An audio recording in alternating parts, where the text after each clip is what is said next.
What's up, everybody? I'm Greg Miller, and I'm here in Maryland at Firaxis Games to find out all about Civilization 6.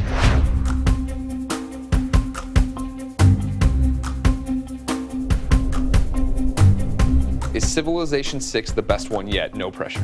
Civilization 6 builds on everything we've done before. Is it the best one yet? Yes or no? Yes! That's what I like to hear. What we've done with this is taken just the best of what we had in past versions of Civilization. We brought forward all the great systems that everybody loved to play with before, and then piled a lot more on top of that. It's really exciting to have a chance to kind of put our own stamp on the series. How do you come into Civilization 6 wanting to tweak things, change things, but not change it into something completely different where people are alienated? We have a rule at Firaxis. You can add 33% new stuff, 33% stuff that you tweak, but the last third should stay pretty much exactly the same. You know, if it ain't broke, don't fix it.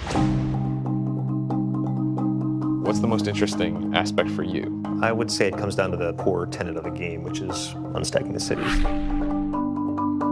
In Civ 5 and Civ games, all the buildings and all the sort of economy stuff you have in your city is all kind of crammed into this city center tile. And the idea with districts that Ed had was to take some of that and put it out on the map. And so each city kind of takes on its own personality. So it's very clear what that city does. You can see, I have a library, I have a university, or I have a temple. It changes just about everything. Every time you plop down a settler, you're not just looking at the resources, you're looking at everything around it, because your city gets specialized based on what you're seeing on the map. Not just aesthetically, but in terms of the gameplay. I'm reading the map in a way that I have never done before.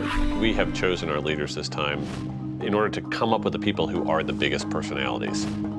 We love having Teddy Roosevelt as our American leader. Welcome to the United States of America. We have a whole new diplomatic system for our leaders so that they can bring those personalities into the game. And we call that the agenda system. So we look at what that character did in history. And so for Roosevelt, it is the big stick diplomacy policy. He was going to build up the American military to be strong enough that it was just like hands off of the Americas. He looks at the continent around him, and if anyone's mucking around starting wars there, you're on his list. Gotcha.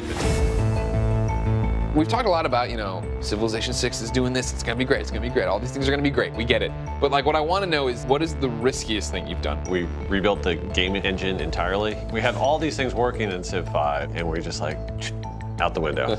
And it actually has worked out well enough that when we get to talking about modability, people are gonna go nuts with how much power we're gonna put in place. Civ 5 came out, critically acclaimed, everybody likes it, but they're like, well, I feel like I'm using military more than I'm ever using diplomacy. And then as the expansions comes out, it feels like you guys are addressing those concerns. Is that how you guys develop based on what people are saying and seeing how people play the game and move it all together that way? We absolutely spend more time than the fans think reading those forums.